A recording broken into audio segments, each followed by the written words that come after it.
Yo, what up, y'all, man? Listen, today we're going to talk real estate and we're going to talk subleasing. We're going to talk about what subleasing is, and also we're going to go over a few scenarios on when you may want to use a particular situation like this, right?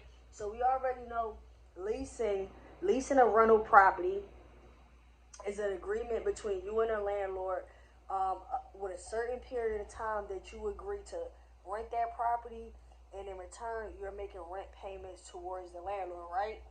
Now, subleasing occurs when a tenant transfers a part of their tenancy to a third party, right? Now, when we're talking about that third party, which is key, we want to understand a few things. One, we want to understand that the third party is not on the lease. The third party is not a person who already is living with you, who are already on the agreement, right? Secondly, you are transferring a part of your tenancy. So let's say, for an example, you have a 12-month lease, right? You got a 12-month lease, and after 6 months, you get a job in Boston, and you have to go, right? So you get a job, you have to go, you got a 12-month lease, so you have 6 months left on the lease, right? You find a qualified tenant, someone who is looking for the exact type of property you got. Maybe it's someone you know, maybe it's a family member, maybe it's a friend, maybe it's a co-worker, and then you are going to sublease your apartment to them. Of course, the landlord has to agree, right? So the landlord has to agree.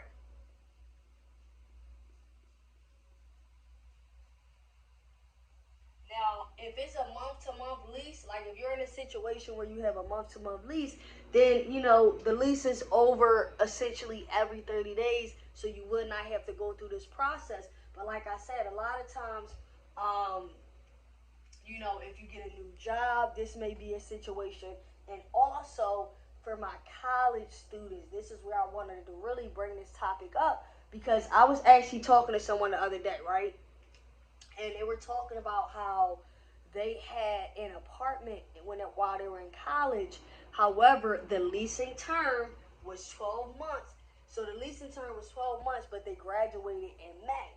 So when the graduation happened, they still had 3 months left on the lease. However, they wanted to go back to their hometown, right? So they decided to abandon the lease, right? So that's one thing we don't want to do, is we don't want to abandon the lease, or we don't want to break the lease, right? This is where subletting comes into play, because at the end of the day, if you're able to find a qualified tenant, not only are you helping stop the landlord from getting a vacancy on that property, you're also making sure that you're not breaking your lease. So if you're in a situation where you're about to graduate and your lease is up, you might want to start at 6 months or between 8 months looking for a new tenant, looking for a new person to take over your lease. Because at the end of the day, you do not want the account or the judgment to get on your credit, right? And you do not want to have the landlord. Now, this is a situation where, let's just say it was a regular apartment and not a college apartment or something like that, where you're going to have now a bad rapport with that landlord, so you won't be able to use them as a reference. So whether it's a property that you're renting because you're in credit, because you're in college, whether it's a property you're renting because you're just at home and you need somewhere to live, but like I said, something took place where you needed to get out of that lease earlier, you want to start the process early, maybe 6 to 12 months, especially if you know early, right? You have to have communication with your landlord, because the landlord has to agree. You do not want to break the lease.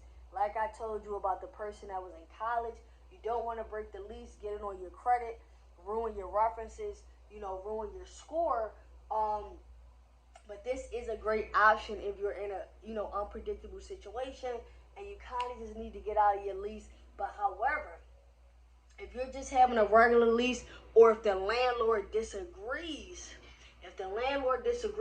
then you're really gonna have to kind of stick to your lease or pay to get out of the lease And in that way, you'll be able to kind of move out without any type of, judgments, any type of, actions from the landlord. You'll be able to move out, but you would have to actually bite the bullet unless you're able to find a replacement tenant. Now, a lot of times, especially if you find someone qualified, the landlord will be more than happy because you helping them do their job. You are actually helping the landlord when you sublease that apartment. Because now, guess what? Let's just say your lease was over and you stuck to the entire term of the lease, right? So let's say your lease was over, but you stuck to the entire time of the lease. The landlord still has to find a replacement tenant.